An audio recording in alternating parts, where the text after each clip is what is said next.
വലിയ സങ്കടമാണ്. കാരണം ജനപ്രതിനിധികളുടെ ഭാഗത്തു നിന്നൊക്കെ ഇങ്ങനെയൊക്കെ വരുമ്പോൾ വലിയ സങ്കടമാണ്. ായ പ്രക്ഷോഭിനെതിരെ ഒരു ഗുരുതര പരാതി ഒരു ദളിത് യുവതി നടത്തിയിരിക്കുകയാണ്. പീഡിപ്പിച്ചു എന്നതടക്കമുള്ള കാര്യങ്ങൾ. ഇതിനെ എൽ ഡി എഫും താങ്കളും ഈ തെരഞ്ഞെടുപ്പിൽ എങ്ങനെയാണ് കാണുന്നത്? ഈ പൊതുവെ ഇത്തരം പരാതികൾ എത്ര ഗൗരവമായിട്ടാണ് കാണുന്നത്? ഇത് ഒരു തെരഞ്ഞെടുപ്പ് വിഷയമോ അല്ല. ഇതൊന്നും നമ്മുടെ ഈ സമൂഹത്തിന് ചേർന്നൊരു കാര്യങ്ങളല്ല. സ്ത്രീകളെ മാനിക്കുക എന്നുള്ളത് അടിസ്ഥാനപരമായി നാം സ്വീകരിക്കേണ്ടതാണ് മനുഷ്യൻ എന്ന നിലയ്ക്ക്.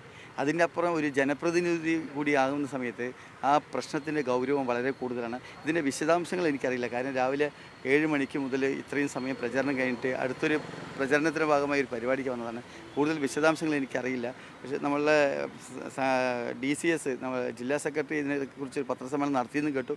അതിൻ്റെ വിശദാംശങ്ങൾ അറിയില്ല. പക്ഷേ കേട്ടപ്പോൾ നെട്ടലാണ് ഉണ്ടായത്. ഇതൊന്നും ഈ സമൂഹത്തിന് യോജിച്ചതല്ല. ഇതൊന്നും ഒരു ജനപ്രതിനിധികളും അതിനൊന്നും സപ്പോർട്ട് ചെയ്യുന്ന തരത്തിലുള്ള ഒരു കാര്യങ്ങൾ ചെയ്യരുത്. അങ്ങനെ ഏതെങ്കിലും ജനപ്രതിനിധിയുടെ തണലിലാണ്, ആ ധൈര്യത്തിലാണ് ഞാൻ ചെയ്യുന്നതെന്നൊക്കെയാണ് അതിങ്ങനെ പറഞ്ഞ റിപ്പോർട്ടുകളൊക്കെ കേട്ടത്. അതൊന്നും ശരിയല്ലാത്ത കാര്യങ്ങളാണ്. ഇടതുപക്ഷമല്ല, മനുഷ്യനായിട്ട് പറഞ്ഞ ആർക്കും ഇതൊന്നും യോജിക്കാൻ കഴിയുന്ന കാര്യമില്ല.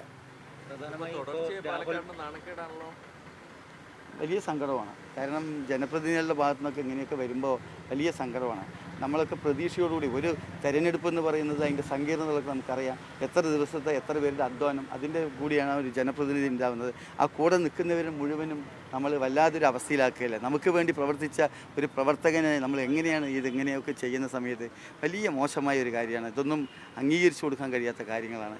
അത് ഏത് കക്ഷി രാഷ്ട്രീയത്തിൽപ്പെട്ട ആൾ എന്നുള്ളതല്ല, ആരാണെങ്കിലും ഇതൊന്നും അംഗീകരിക്കപ്പെടാൻ പാടില്ല.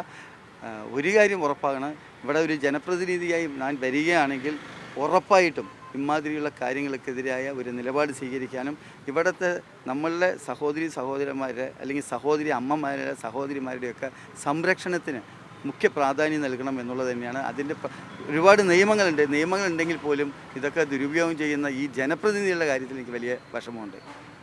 പോലീസ് ഇതുവരെ ഈ വിഷയത്തിൽ കേസെടുത്തിട്ടില്ലേ?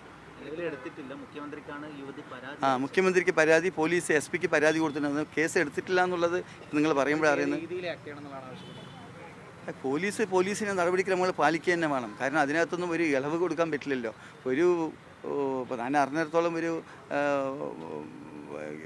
SC വിഭാഗത്തിൽപ്പെട്ട ഒരു കുട്ടിയാണെന്ന് കേട്ടത്. അതിൻ്റെയൊക്കെ വ്യാപ്തി വളരെ കൂടുതലാണ് അല്ലേ? നിയമപരമായി തന്നെ അതിൽ ഒരുപാട് ശിക്ഷകൾക്ക് ഒരുപാട് കൂടുതൽ വകുപ്പുകളൊക്കെ വ്യത്യസ്തമായ വകുപ്പുകളാണ്.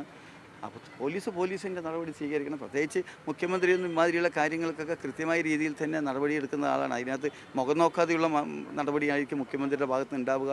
അങ്ങനെ തന്നെ ആയിരിക്കും എന്നുള്ളതാണ്. മുഖ്യമന്ത്രിക്ക് പരാതി കൊടുത്തിട്ടുണ്ടെങ്കിൽ തീർച്ചയായിട്ടും മുഖ്യമന്ത്രി ആ പരാതി ആർക്ക് അത് കൈമാറണമോ ആ രീതിയിൽ തന്നെ കൈമാറിയിട്ടുണ്ടാവും. അത് ഉറപ്പാണ്. ആ കാര്യത്തിലൊന്നും യാതൊരു വിട്ടുവീഴ്ചയും മുഖ്യമന്ത്രിയുടെ ഭാഗത്ത് ഉണ്ടാവില്ല എന്നുള്ള കാര്യം ഉറപ്പാണ്.